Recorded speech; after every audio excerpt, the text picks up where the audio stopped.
Bonjour à tous et à toutes, je suis Wilson Djambra, ingénieur en génie civil, BIM Modeler et bienvenue sur ma chaîne. Alors aujourd'hui, ensemble, nous allons modéliser le niveau au rez-de-chaussée de notre duplex, c'est-à-dire on fera la modélisation des murs extérieurs et intérieurs et nous allons placer les portes et les fenêtres. Pour ce faire, on va dans projet, dans nouveau, je choisis le modèle, le gabarit architectural et je fais OK. Alors, la première chose à faire, c'est tout d'abord de régler les unités. On va dans Gérer et Unités où je fais un raccourci clavier UN. Et ici, ce sont les différentes unités de la longueur, la surface, le volume. Bon, pour la longueur, nous allons le placer en mètres parce que j'ai l'habitude de travailler avec le mètre. L'arrondi, 2 décimales, 2 chiffres après la virgule. Je fais OK, OK. Ensuite, nous allons créer les différents niveaux d'étage. Pour ce faire, on va dans Arborescence du projet. Je vais dans Élévation. Je fais un double clic et je choisis une direction.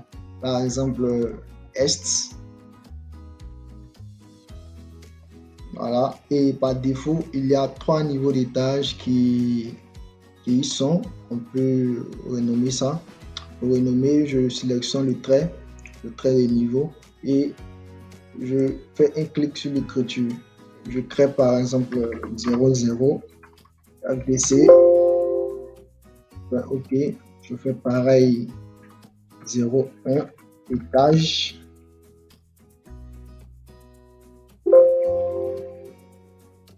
Par la suite, 02 toiture terrasse. Ensuite, nous allons modifier la hauteur des étages. Voilà. Je sélectionne par exemple le trait de niveau de l'étage. Je sélectionne sur la côte. Je fais 3,50. Je fais pareil pour la toiture terrasse. 3,50. Ensuite, je vais toujours dans l'élaboration du projet. Je pars au niveau de mon plan d'étage et je choisis le niveau rez-de-chaussée. Voilà. Ici, nous allons importer, nous allons lier plutôt un fond de plan DWG, c'est-à-dire un fond de plan AutoCAD.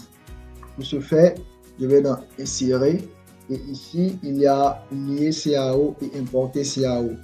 La différence, c'est qu'avec lier CAO, s'il y a une modification dans le fichier AutoCAD, ça se fera automatiquement dans Revit et ce n'est pas le cas pour importer CAO. Donc, je fais lier CAO, je choisis le fichier en question. Dans unité importée, je choisis le mètre, positionnement origine automatique origine à origine et je le place au niveau du rez-de-chaussée. Voilà. L'étape suivante, c'est de commencer à paramétrer nos différents murs. Voilà, je vais dans architecture, dans mur et je choisis mur de base générique. Voilà, je vais donc modifier le type et je fais dupliquer.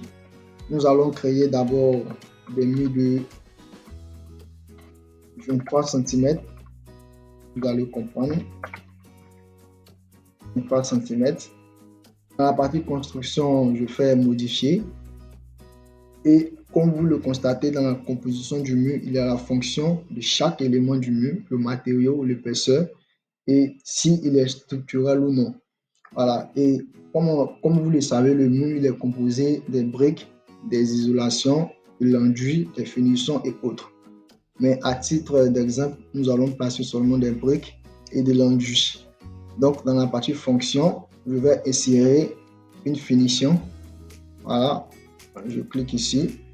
Je fais finition 1. Je fais pareil pour l'autre face. Je fais finition 1. Par la suite, nous allons attribuer une épaisseur de 0,015. La partie fonction porteur ou ossature, on fera 0,20 et l'autre 0,015. Voilà. Et nous allons attribuer un matériau à chaque élément. Pour le mur porteur, on clique ici. Je crée un nouveau matériau que j'appelle brique de 20 cm. Une brique 20 cm. Voilà. Je change le graphique, la motif de surface, le premier plan, je fais remplissage solide. Je change la couleur, par exemple 190. Je change aussi pour la coupe. Voilà. « 190. Je fais appliquer, je fais OK. Ensuite, je fais pareil pour les finitions. Je crée un nouveau matériau, je fais enduit. Voilà. Et ici, je peux laisser les motifs comme ça pour différencier avec le motif des briques. Je fais appliquer. Je fais OK. J'attribue aussi à l'autre finition, enduit. Je fais OK. Ensuite, nous allons créer des murs de 13 cm, c'est-à-dire 10 comme épaisseur de brique, et 3 cm pour les enduits. Donc, on change l'épaisseur. Nous allons mettre 0,10. Nous allons créer un nouveau matériau de brique. Voilà. Puis, nous allons nommer 10 cm. Voilà. Et je crée un troisième type de mur de 10 cm. Voilà. 0,07 comme épaisseur de brique. Change. Je fais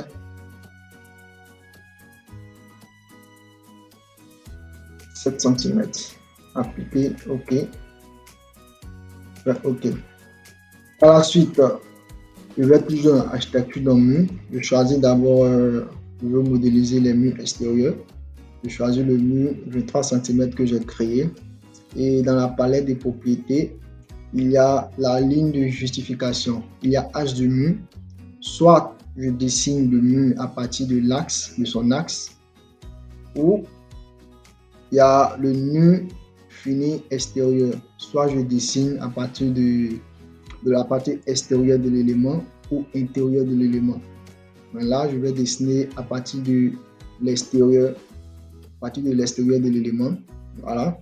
Donc, décalage inférieur, contrainte inférieure au niveau du rez-de-chaussée où ça commence, contrainte supérieure. Je veux que ça se termine au niveau de l'étage. Et dans la ligne de justification, je choisis mur fini extérieur. Et je commence à dessiner mon mur. Je choisis bien les différents traits. Voilà. Je fais le contour.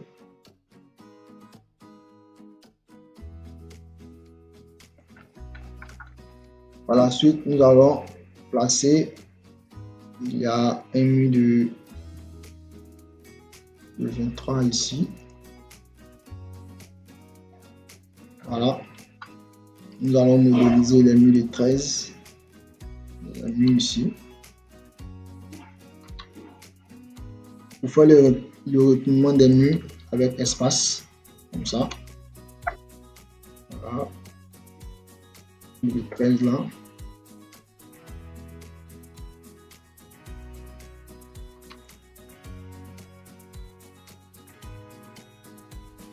Il y a un mur de 13 ici. Sélectionne le mur, je fais espace. Je dessine un mur de 13 là.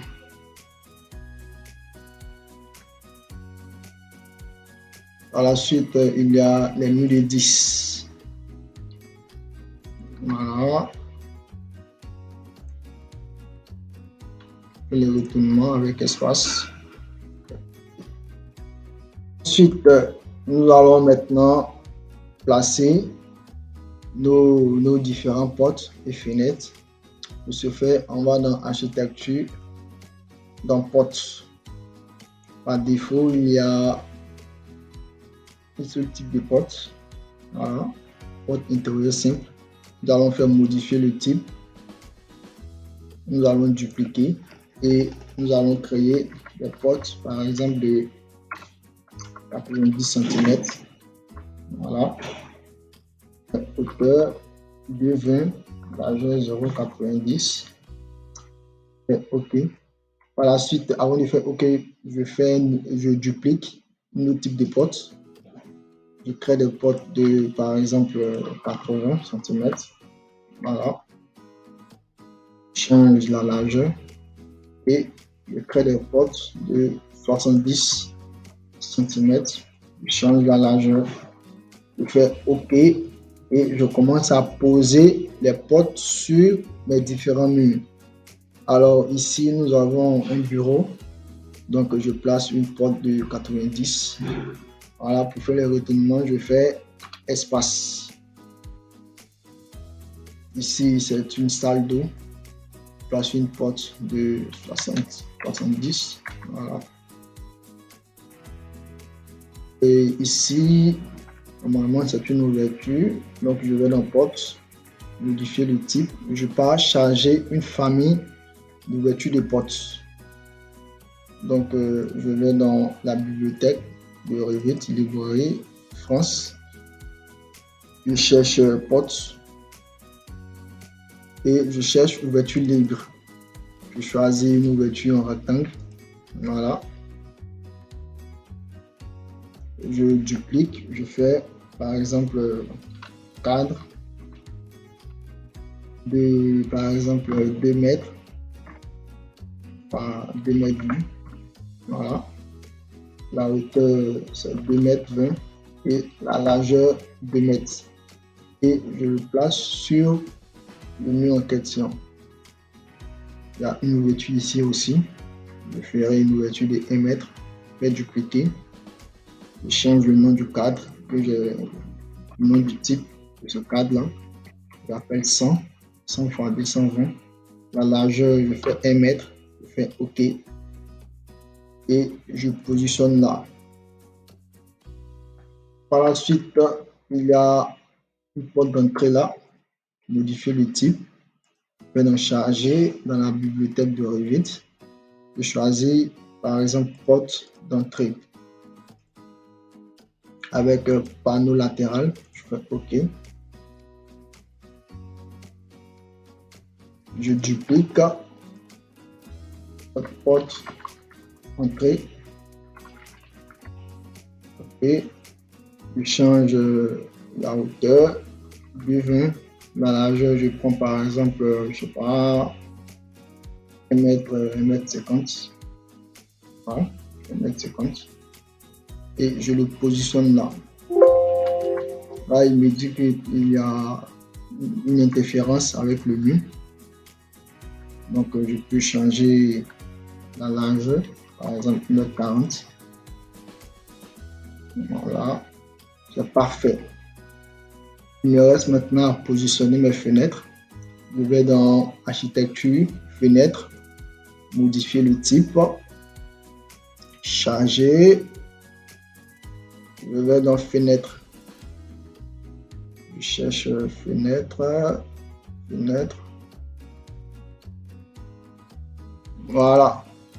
Il y a plusieurs types de fenêtres, mais moi je choisis en précade. Voilà.